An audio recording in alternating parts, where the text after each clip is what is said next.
around this time I had just gotten my multi, maybe 1,000 hours now, and I start to get that itch. It's like I got a multi, 1,000 hours. I see a lot of right seat opportunities at 1,000. Start to get the jet itch. Most pilots don't understand what career opportunities are available in the world of aviation.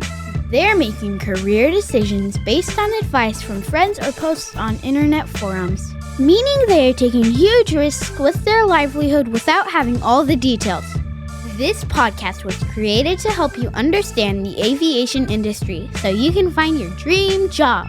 Let's get ready for Pushback. Here's your host and my dad, Nick Fialka. Thank you, Kate. You are the best. Hey, if you guys have kids at home, I hope you have as much fun as my family does when we get to play around on the podcast stuff. That's my little girl doing the intro, and I love it every single time. It may be obnoxious to you guys, but it's my podcast, so I'm going to keep it. Today, I am going to speak with a young man named DC.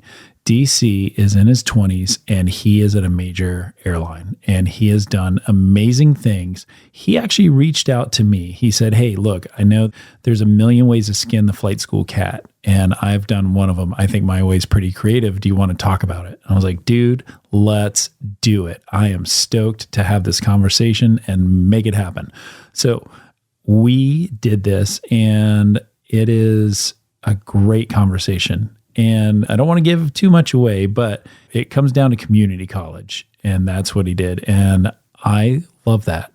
And if you are a person that is looking to do this, and we didn't talk about this in the episode, but if you're looking to do this, figure out your way to establish residency in the state where you're going to do this. Like if you're going to go to South Florida and do like he did, but you live in North Carolina, then get down there, establish residency, figure out what needs to happen so that you can get that savings, or turn over every single rock in your state and find out what community college has the opportunity for you and get in there. Do what it takes to fly. It's worth it. It's such a great job. This is a great conversation. I really enjoyed it. Before we jump over there, though, I want to give a quick word for our sponsors because without them, I can't have this podcast. So here they are. Hey, pilot, it's Nick. I want to tell you about a great friend of the show, Timothy P. Pope. He's a financial planner, and he's completely focused on the professional pilot. He's the kind of guy you want to go to for real talk to help you figure out your financial future. With so many upgrades and so many transitions and so many things going on, you owe it to yourself to give him a call.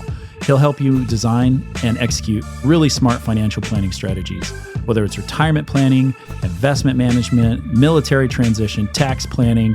He's a great financial planning partner. Timothy P. Pope, CFP, helping professional pilots make the most out of life. Give him a shout. All the information's in the show notes. You should definitely tell him I told you to call. All right, here we are with my friend, DC. How are you, man? I'm good, man. How are you? I am doing awesome. All right, man. First off, let's talk about your story and how you got to where you are and where you are right now. Will you tell us? Yeah, man. Currently, I'm a first officer at a major airline here in the U.S. I did the traditional track where you go to flight school, you become a CFI, you hustle really hard, and then you get to the airlines, man. Like most people, it took me quite a while to secure financing, and I know that was a struggle for many, many people. And it still is, unfortunately. But man, I found some ways to kind of get around it and kind of make the dream happen. Dude, that is awesome. And you reached out to me and like, hey man, like let's talk about creativity and how to do this and all those things. I was hooked. I was like, heck yeah, let's do it. Yeah. So you are currently flying at a major airline. You're flying the Airbus, if I'm not. You live your life in normal law. Is that correct? That is correct. Normal law all the way, every day, man. Yeah, man. Direct law scares me to death. Not as bad as mechanical backup. Oh my God, yeah. Jeez, I don't even know what that is. I stopped listening about alternate law. All right, so at one point you were a kid sitting on a couch wanting to fly, right? Yeah. Talk to me about that process. Like, how did you decide that flying's for you and you wanted to move down this road to begin with? Yeah, so my dad was an airline pilot back in Brazil. and he flew all the heavies, all the iconic heavies, the 707 to the DC-10 to the 74-200, and he had all the passport stamps you can think of. And so mom was a flight attendant. So aviation has always been in my blood. And ever since I was little and could conceive of what a job was, I wanted to fly airplanes. There was no other option. Then life happened and dad passed away and all the things that come with growing up in a single family household. Yeah. And statistically speaking, minority, single parent household, you're not statistically set up for success in that way. Yeah, for having any chance at all, man, for sure. Yeah. And I knew that the only way to get out of that situation and make it work was to get an education. So worked really hard in school. A long story short, I found myself, I had just gotten out of the military briefly. They kicked me out of boot camp because some medical stuff. They're like, hey, try again, go see a specialist, try again in 6 months. And I was like, man, the whole point of the military was to become an aviator. I didn't have any other way to finance flight training. I didn't want to do the $100,000 student loan debt and get paid 40 at the time, what regionals were paying. I was like, man, that math doesn't really add up, especially when you add in commuting and eating on the road and stuff like that. So you were in the military for just a hot second, like a few months. Not even like 6 weeks, man. 6 I was in weeks. boot camp. Bro, so you did not qualify for the GI Bill. Not at all. Very good. Yeah, I looked into that. There's certain stipulations to get the GI Bill, and I didn't meet it. So the military was like, hey, come back in 6 months with a waiver. And I remember sitting on the couch, and I was already married at this time. I got married at 20. Dude. Yeah, I'm 28 now. When I went to boot camp, my wife was like, I don't want to be here for 3 months by myself. I'm going to go be with my parents. Oh my gosh. Yeah, so when I didn't graduate boot camp, and I was kind of sitting on the couch, and that boot camp yards are getting yelled at. And so I got back That's home. kind of like married life. Always got to follow orders, and it's yes, ma'am. That's right. Sorry, honey, if my wife's listening. I love you, baby. Yeah, right. I remember I got home to my father-in-law's house, no place to go. The only thing I had to my name was a car, and all our stuff was in storage because, again, I was planning on going off to the military. So I had $0 in my account. And I was like, you know what? I told my father-in-law, he's super understanding. I was like, man, don't bother me. Don't touch me. Don't breathe. I need like 2 weeks to myself. I just got yelled at and I was with people 24/7. I need some alone time and to like think this through. And at the end of the 2 weeks, almost, yeah, like right down to the 2 weeks later, he was like, so what's the plan? And I was like, I'm going to go to flight school. I'm going to do this on the civilian side. So you just kind of decided while you were in your like quiet place to just do it. Were you like searching online and doing all sorts of heavy lifting, trying to sort that out? Or were you just like had this epiphany and here I go? Nah, for the first 2 weeks, it was just in my quiet time. It kind of pros, cons list. I just put everything out on the table. What did I have? What I didn't have? Where I was and where I wanted to be? And what's the best way to get there? Yeah. And waiting 6 months to maybe get a waiver for the military to go. And I enlisted. It wasn't even as an officer. I was going to enlist. Do that whole track through college, and which isn't even a guarantee. It's a long road. It's a very long road. It's like a decade-long road. But I was totally committed to being persistent. So when I was sitting at home in my quiet place, I was like, I don't have 6 months to get a maybe if, and then waivers take a while. So I was like, time is on my hands, or it's not on my side. And I was like, I'm just going to go ahead and do the civilian side. I love that you're 20 years old and you're like, time's not on my side. Way to go, brother. I like your focus. Like, I might die at any moment because I'm 43. So if I do, you take over the podcast, okay?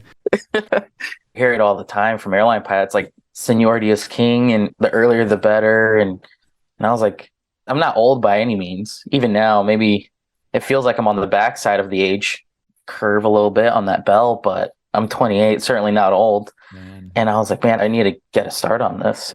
After I decided that I was going to commit to the civilian side, I spent about a month just researching everything and anything. And you come across ATP flight school. And at the time, there wasn't like Aviate Academy or the AA Academy.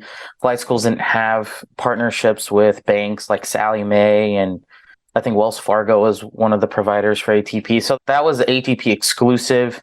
or you had to go the college route. Yeah, ATP is a flight school, right? And they had some agreement. They currently have agreements with banks to help finance pilots coming through. Who knows what those interest rates are or anything like that. But when you were Yeah. looking almost a decade ago, there was none of that. And you said that there wasn't the Southwest Destination 225. 225 or Yeah, I got it. I actually have the sticker for it right here on my podcast case. So good job, Southwest or Aviator, any of that stuff, or Propel. Or so you were just kind of like with the internet moving forward. That's it. Just a keyboard and a mouse, man. For the listener at home, there's different kinds of tracks, and there's going to be ATP flight school, and it's going to be super fast paced. You're going to take out this massive loan, which we'll get into some of the loan stuff a little bit later on, but you're going to take out a massive loan and you're going to complete a program in approximately 9 months. I don't know what they're advertising now. And then different multi-tracks and stuff like that. A lot of money up front, but you get done quickly. So that to me was the appeal. I wanted to get done quickly. Because like you said, seniority is king, right? So Exactly. your mindset there is like the faster I get out the door, the sooner I'll be at my destination airline. And when I am at that airline, I will be making, the way I tell people, and I tell them all the time, if every year that you're not at your destination airline, you're leaving about $500,000 on the table when it's all said and done, with the money that you're going to make at the end of your career. Yeah. Probably be about $500,000 a year. And that's the exact math I used to kind of justify going the track that I did. Initially, I tried to get a loan out for ATP, and Sally Mae and Wells Fargo was like, can't do it. They even had a cosigner that made more than enough, but very little credit. He just didn't believe in credit cards, and banks want to see a credit history. Yeah, I don't believe in credit cards either. I don't even have a credit card. But to them, credit, and I guess there's an equation that goes into that. So I couldn't get a loan, and no one else. It's kind of a big deal to even ask someone to be a cosigner on something like that. So one, you can't approach just anybody, and then the ones you do approach, it's kind of awkward. So I had that conversation. Don't come to me. Yeah, I was like, man, I don't know. It was weird. Yeah, sure. And so it didn't work out. Sally Mae was like, sorry, you're not approved. And they just said due to credit history. And so I was like, okay. Nothing like getting a thanks but no thanks before you even start flying. Right. And the worst part is I kept getting emails to be like, apply for a loan. It's like, I just tried, but you won't approve. Thanks for nothing, Sally Mae. Yeah. So at this point, I was like, I don't know what I'm going to do. I can't pay out of pocket like most people did. And your options at the time was pay out of pocket or go to the big name flight school, or you go to a college. Yeah. So did you just donate blood plasma like every day? Man, I figured out that you could go to a community college flight program. Hell yes. Pennies on the dollar compared to a big school like Riddle, UND, etc. And it's the exact same ratings, and they have financing. And that's what I did. So there's a school, Miami-Dade College, because everything, when I came back home, I was here in Miami. And I was like, flight school's in Miami, and you get ATP up in Lauderdale, I believe, and a couple other places. And it was like all the way down at the bottom was like Miami-Dade College aviation program. And I was like, what is this? So I looked into that, and it was coming out to like, at least at the time, was about $55,000 for 2-year degree, all your certs, 55 out the door. All your certs. What do you mean all your certs? Yeah. So the program, you have to get your private, your instrument, your commercial, and then you have an option to either do a commercial multi to fly 2 airplanes or 2 engines for compensation, or you can go the instructor route and get your CFI certificate. And at 250 hours, no one's really going to hire you into a right seat of a jet or anything. Not in a jet, but if you're 250 hours, send me an email. I will point you in the right direction because I know those people. Hey, so see, and that's the wonderful thing about this industry. It's like you got to know people and stuff like that. And then the industry just ebbs and flows, and you got to ride with it, man. Yeah, you're right. Dang, 28 years old, man. God. you got to ride with it. It's so at the time there was a caravan operator wanted you to have like 800 hours to sit right seat, and you couldn't even really log the time, but they would pay you to be there for insurance purposes. Oh my! Well, some old man smoking a cigarette in the other seat, like hanging out. And you get a lot of 135 operators down here in Miami, and so, man, I was like, I'm going to do that. And with that came the ability to finance my flight training. And I don't know what the Sally Mae rate was for ATP or those kinds of flight schools, but the rate for a student loan at least I think it was something like 11, 12%. It's pretty high, but I got the money to do my flight training. Right. And that's what matters. Yeah. So here's your situation, right? You're essentially an adult. You're in your 20s. You are unemployed, right? At the time, Yeah. basically Yep. unemployed, Uh-huh. married, and then you're going to the community college. So you qualify for federal financial aid, right? And Yep. you get a lot of it because you're poor. And Yeah. it is a great time to be poor. Yeah. If the timing just worked out where I got like, you get FAFSA and you fill out FAFSA and then you get the Pell Grant. So Pell Grant covered all the classes and against community college. So it's not $800,000 a class, it's $300 a class. Yeah. So I always got a refund check that would go straight into flight training. And flight training I got my PPL for about $8,000 with the examiner included. Dude, that is what I'm talking about. Yeah. And how many people were doing the same thing you were when you were doing it? 0. There was a couple of people at the college, obviously, but it was in my particular situation as to why I went the college route, the community college route. I was the one that needed the financing. Everyone was either there because it was convenient, it was close to their house. That's all they've known. They're sons of alumni from the program. There were other kids in the flight school. Yeah. While you were going through. Like, is it a ton of people doing that, or is it just like a few people doing that? I think in my class, there might have been, I think a class of 60 in the flight program. We're so small that it was like the financial aid department of the school didn't even know we existed because no one ever took out loans to go to that flight school. A lot of them just did scholarships, but I didn't qualify for the scholarships because I was a permanent resident, not a citizen. Oh, because you're from Brazil. Right. I'm a citizen now. Yeah. But at the time I was just a resident and I missed out on all the scholarships that the school had to offer. Yeah. Wow. Dang. Yeah. Dang. So the financial aid department. So again, everything you just listed, I'm married, sitting on my father-in-law's couch, no job, trying to figure out how to make this dream happen since that was the original goal as to why you go into the military and don't want to serve the country and that I love. But I got nothing going for me. And then you go to the school to ask about financing options, who's the best bank to work with or convenient bank to work with paperwork wise, or who do they recommend? And they're like, we have a flight school? What? They had no idea. So all the colleges, all the programs were like $3,000. And they're like, why would the program on paper cost $3,000? Because they didn't include the flight training cost.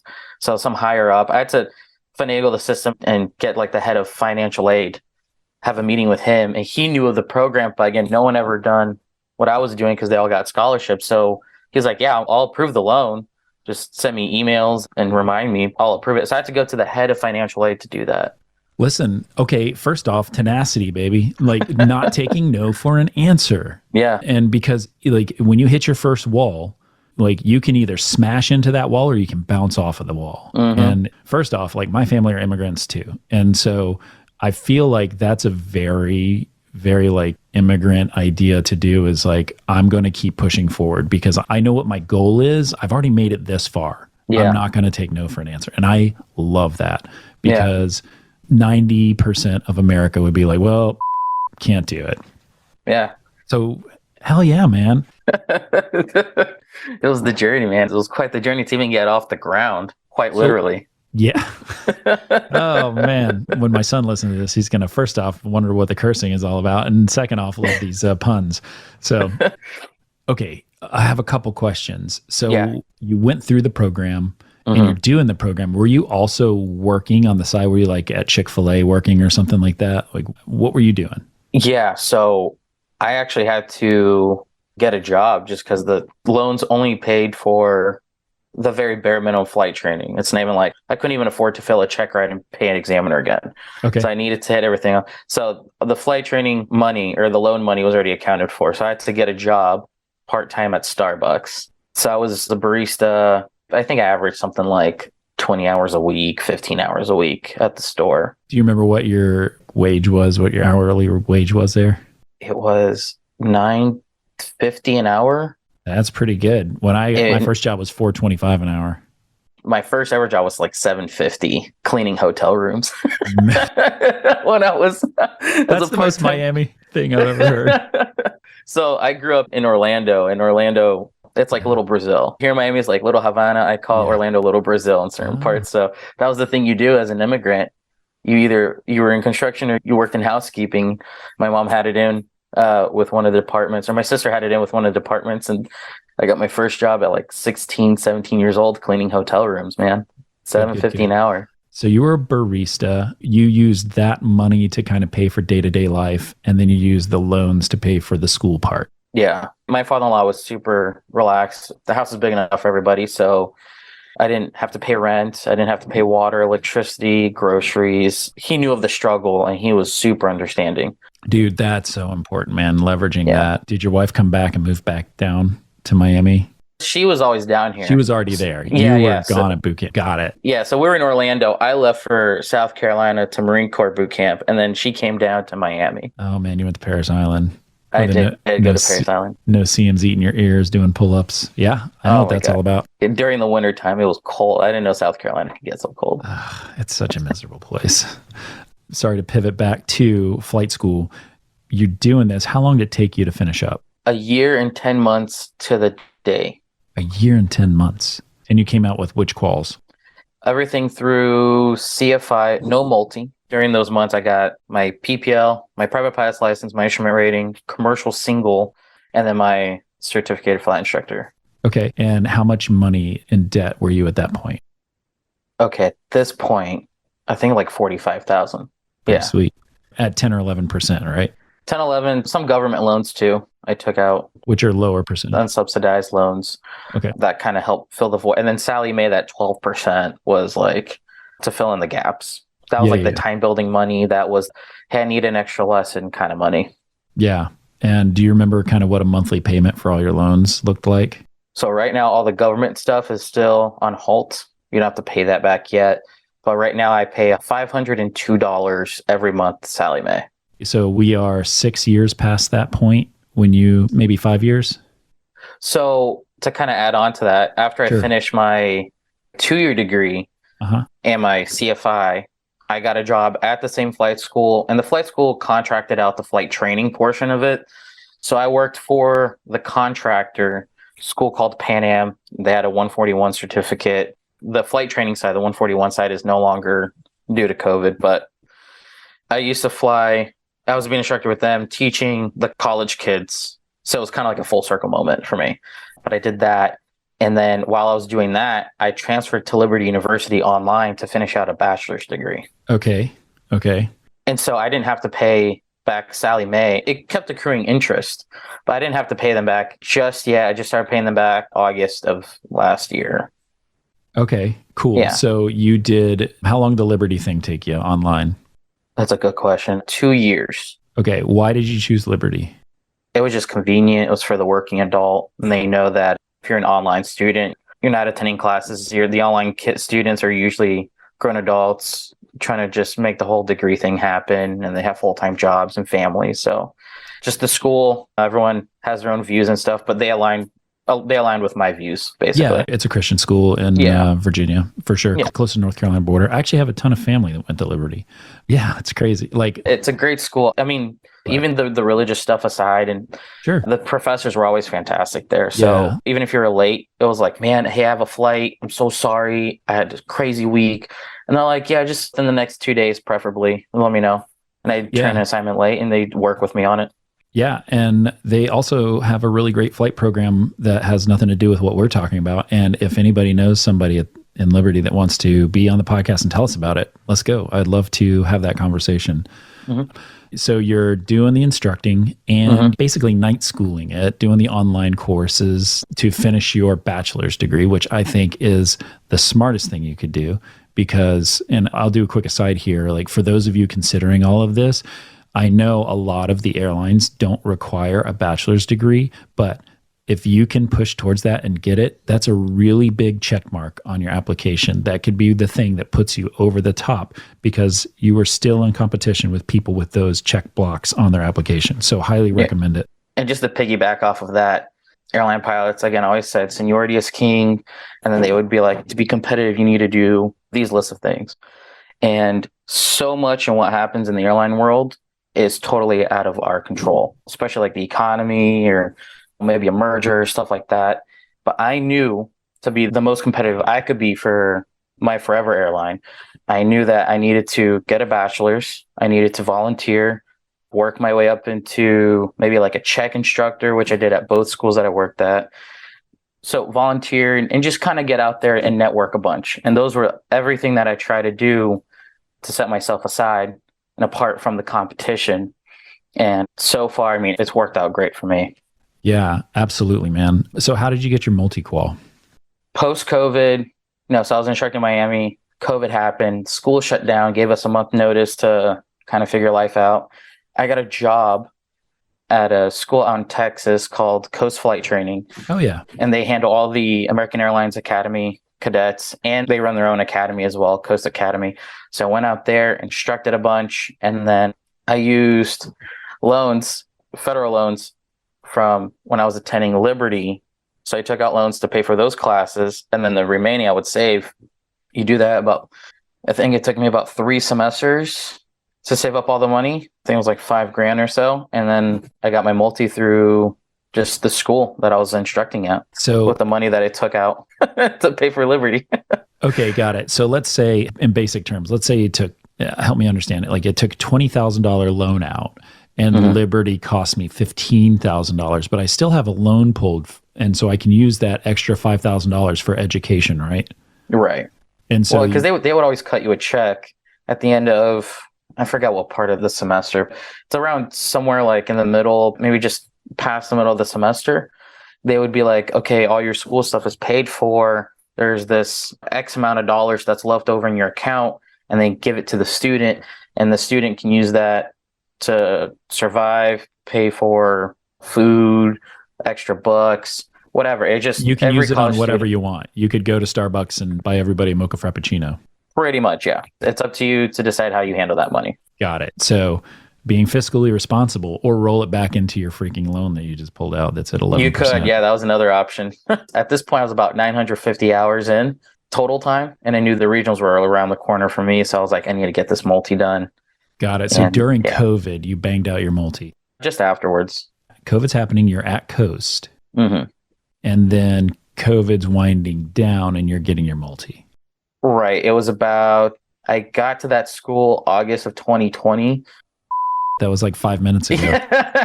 Yeah. I got there at August of 2020. I moved. You talk about tenacity, man. We got the notice that we were going to get furloughed, I guess laid off at July 1st. So they gave us to the end of July. And then on the last day at that job is when I got the phone call saying I got the job in Texas, and I had 10 days to start over there at the new school. And nobody was hiring, and the world was falling apart, and you had to drive halfway across the country, which is more than halfway because you're in Miami. Oh my God, That's such a long drive. It's a 1-day drive to Pensacola. To do it in like bursts. It took me 2.5, 3 days with a pickup truck, and then you hitch the car in the back. Did you have your wife as well, or did you leave her in Miami? No, she drove her car. I had my car hitched. You guys kind of both like wagon train it, like Oregon Trailed it together. Pretty much, yeah. She is my rock, man. She is absolutely understanding. Man. Listen, she would have done well in the military as a military spouse. Like, that's what it takes, because it's not comfortable. It's not fun. It's not. And I heard a lot of stories, and marrying the right person is super important. So I'm very lucky that I got her. Listen, there's a lot of facets to this interview, kids. Man, listen, we can talk marriage counseling too, because that is so, so important. Dude. Okay. So you instructed through COVID at Coast, and then you get your multi. And when you got your multi, like, what were your hours like? How many hours did you have? Yeah. So instructing, I was a check pilot too for the company, or check instructor. And then I was around 950 hours total time. Got it. And you got all your quals in at 141 school, so you can get the restricted ATP, right? At, was it 1200 so or something? This is where it gets a little bit interesting. So let's backpedal a little bit. So the universities and colleges, they do a 141 program. Yes. I did, and I asked for relief to do part 61 because it was going to be cheaper. So in any school you go to, 141 is always going to cost more, but on the back end, you're going to finish and get your ATP a little bit sooner, and then you finish, your commercial a little bit sooner. But at the end of the day, you still need all those hours, whether you instruct for it or you fly for it outside somehow. And I said, you know what? It's cheaper for me to do 61 than part 141. And it took a little bit longer. So just to give you an idea, the average student of that college that I was at, Miami-Dade, they would finish a course in about a semester and a half. So like this, let's just say you did the fall semester, they would incomplete that class. It wasn't a fail or a pass. It was just an incomplete. And then they would roll over that class into their spring semester. They would finish about halfway through with their 141. They would get the pass, I think, for the fall. I think that's how that worked out. 61 allowed me to fly about 3-4 times a week. And I just banged it all out in one whole semester. So I was always a little bit ahead of the students in that regard. Nice. Yeah. You had a lot more flexibility to kind of set your schedule better. Right. Okay, so you did not qualify for the restricted ATP. No. So the school, if you did the 141, you would. But I chose 61 knowing I would have to get an ATP at 15 instead of 1250. Okay, so walk me through from 900 with your multi to getting hired at your current position now. All right, so strap in, kids. So after this point, I was instructing at Coast and still 141 program, so I was very familiar with it. I was doing the CFI program shortly thereafter since it became a 2-year because COVID.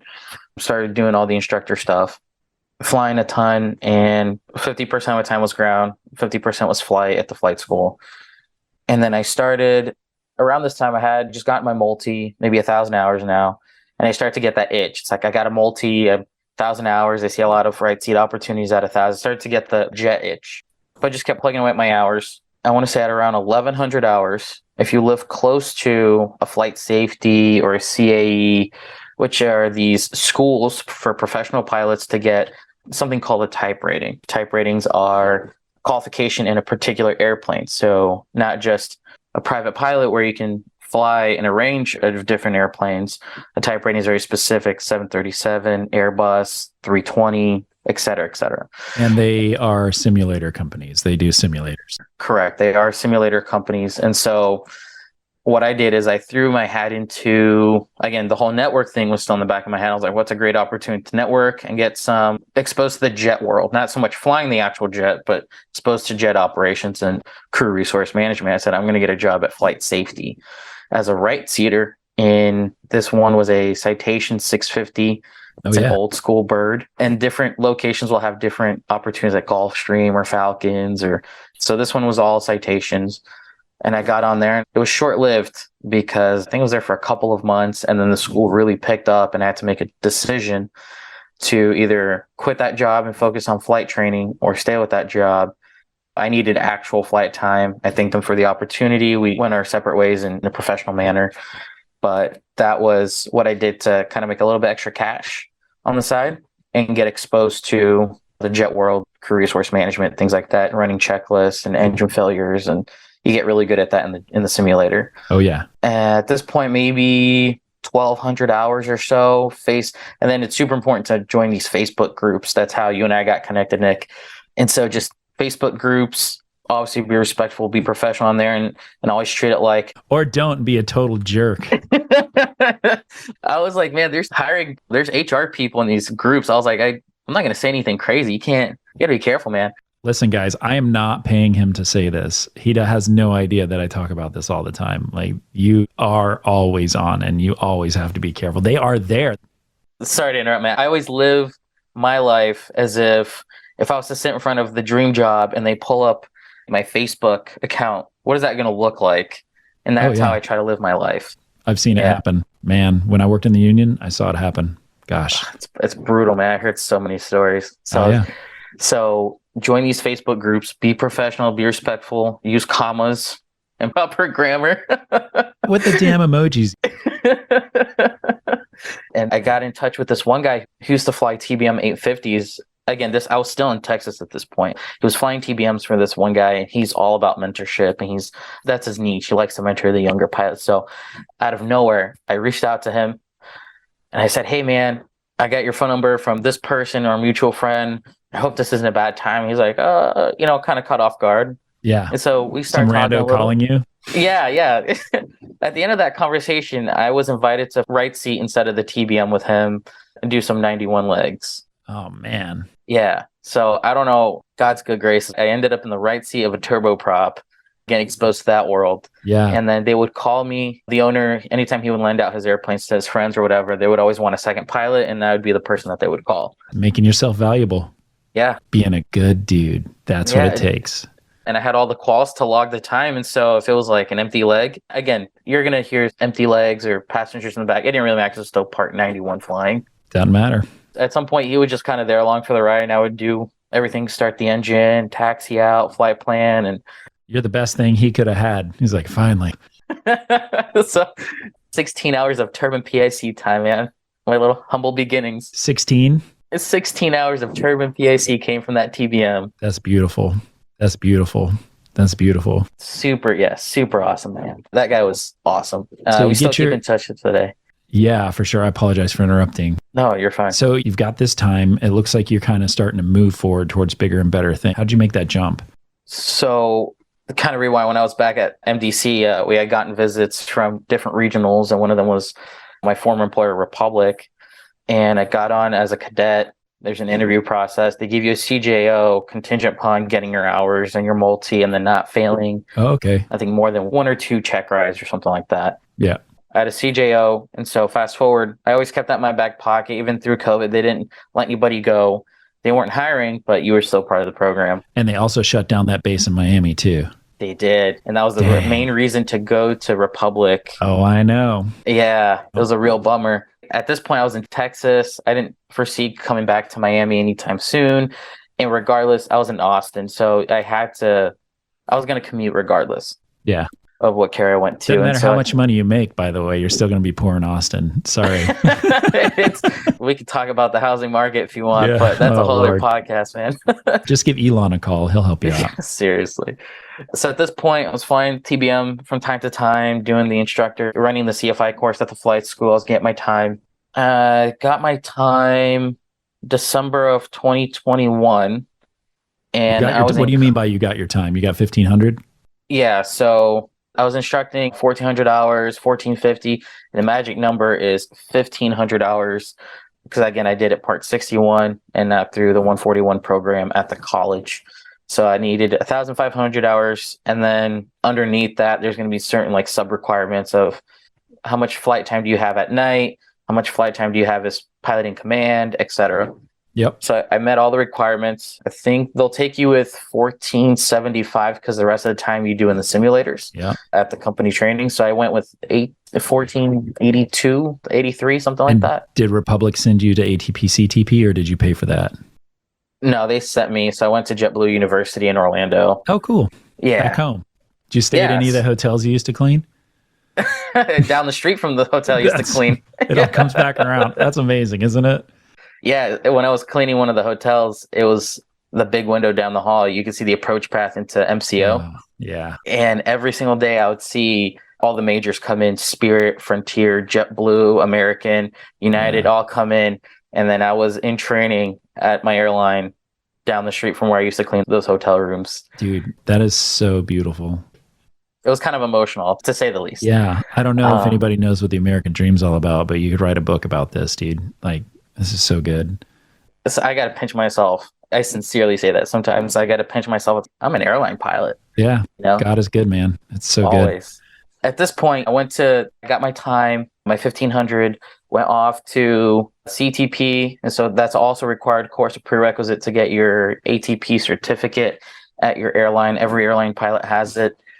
And so you do this at the end of the things like 10 hours of sim training and like 40 hours or 30 hours of ground school. You take this written test. It's the last written test you're going to take for the FAA. And then the next day I was on a plane to Indianapolis to start in dock. Man, was it also the winter time? It was. Ugh, you in the wintertime and going to training things. It gets better, man. My major, we do training here in Florida. So That's the wintertime right. in Florida, I was at the pool hanging out with the guys. Yeah. How long did you spend at Republic? Just a hot second, right? Yeah, just 10 months. 10 That's months. it. How many 10 hours months, did you have by the end of that? 261. And you were in the 175. Correct. You had 1,500 hours of time. Then you got 261 hours. Is that what you said? Yeah. And so you're at 1,761. Like the only multi-engine turbine time is as a first officer at Republic. You've got a tiny little bit of turboprop time. The rest is banging it out in carbureted aircrafts in a pattern in Austin, Texas. Yeah, between Austin, Texas and Miami, Florida. Yeah. And then you got hired by this major airline that you're flying for now. We are recording this in January of 2023. When did you get hired? What month? I got the job offer in September of 2022, and my class started in October of 2022. So about a month apart. And are you done with training now? Just finished it up 3 weeks ago. Congratulations. So I'm fully qualified on the Airbus. I got to do something called operating experience, or your OE flights, which is a check instructor.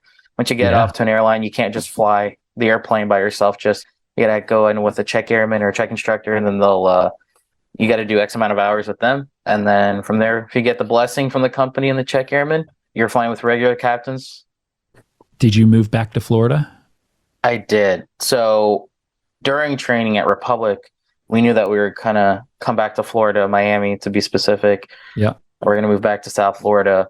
And I went from commuting Austin to Newark because I was based out of Newark for Republic. It's an even worse commute. South Florida to the Northeast is an even worse commute. I did that for just 2 months. Well, after you get done with OE, let's see. So October of 2023, you'll be year 2 pay. And then 10 minutes later, you'll be able to pay off your student loans. Pretty much, yeah. Or you can slow roll it. Isn't there like federal student loan forgiveness stuff going on now? Yeah, so the current administration, they're trying to get X amount of dollars canceled if you have federal student aid. Yeah. And so all I heard from that was you fill out the form, you're quote unquote approved, and you just got to wait it out. And then, but I think it's held up in the court systems, not to make it political or anything, but that's kind of where we're at. I'm fully prepared to pay off that loan because in the beginning, again, I had nothing, and I will gladly pay the couple $100 every single month if it means living out the dream. Yeah. Well, I can tell you, I now have nothing as well. So, there's hope. Hey, man. I do have this nice shirt my wife got me at Goodwill. So that's a pretty nice shirt, Nick. Thanks, man. Dude, I can't tell you how great this conversation was. And I am so thankful that you reached out. And I'm so thankful that you're 28. You're the golden child doing this thing, man. So I'm just proud as can be. And I'm sure your dad's looking down on you too. It's a good thing. So I appreciate it. Thank you for sharing with the pilot that's listening, because there are people right now listening to this and will listen to this in the future that are going to be inspired by it, that will know that there's an opportunity and that they can do hard things. And all you have to do is not take no for an answer. And if you hit a barrier, bounce off. Don't crash into it. That's so good, man. Yeah, and I appreciate it. And I figured I have an older sister. She works a modest job and nothing wrong with that. I wanted to, one, it's not my fault that I was in the predicament that I was in. That life kind of threw at me. Sure. And by no means was I going to subscribe to that victim mentality of why me and why me. That doesn't get you anywhere. And I said, it's not my fault, but it's my responsibility to get out of it and make something of my life. Yes. And so I made it a goal to get to the dream and then be able to like retire my mom and properly, since she came over here and we had nothing. And I kind of owe it, just that immigrant story, I kind of owe a lot of it to her as well. Man, the biggest takeaways that I could really just leave for that pilot at home is it's going to be hard. It's going to be long. Don't take no for an answer. It sounds cliche, but if there is a will, there's a way. Do all the little research. Back then, I didn't have access to financing. It's a little bit more accessible now through like Coast Academy or the AA Academy or Aviate Academy. I know kids in the AA Academy, 18 years old, sign on the dotted line for $100,000 loan, and their loan covered all the flight training, plus retrain, plus check rides, plus housing, and a small stipend every month for them to live off of, so they can dedicate their entire time to just becoming a pilot. And they did it with no cosigner. And so these programs are out there now. Again, it's backed by like Sallie Mae and a couple of different banks, depending on the program you go to. I still recommend. My track was a little bit longer. It's almost 2 years compared to some of these other programs. I don't regret it at all. I have a 2-year degree. So all in, with my 2-year degree, with all my certificates, plus my 4-year degree from Liberty University, I think it's something like $75,000, which is Man. still cheaper than just a regular program with no degree attached to it. Yeah, You know? absolutely. Dude, that is 1,000% right. So get out there, get yourself motivated, get yourself going, know that you can do it, and don't take no for an answer. Yeah. DC, dude, thank you so much, man. You're awesome. Thank you for being with us. Hey, thank you so much, Nick. Glad to be here. Really appreciate your time. Awesome, dude. Hey, before you jump out of here and go on to the next podcast, can I ask a big favor? Would you mind going over to your app that you're listening to this podcast on and give me a review? Give me a 5-star review if you love it. Give me a 1-star review if it totally sucks. Put a comment in there, something that is helpful. It helps me. It helps get the word out there. It helps people find the podcast, and that's super cool. If you don't do that, maybe you could just share the podcast with a friend. Tell a buddy who's trying to figure it out, trying to sort out this pilot dream of theirs and get a little bit further. That is super awesome as well. Last, if you don't do either of those two things, how about this? Find a way today to make yourself 1% better. Do that thing that you've been putting off. Put your foot forward, make movement, get yourself going, get that inertia that you need to succeed in this industry. So that's your choice. Leave a review, tell a friend, or make yourself better. Either way, it's all a good choice. And I'm super stoked you're listening, and I will see you on the next episode. The statements made on this show are my own opinions and do not reflect, nor are they under any direction from my employer.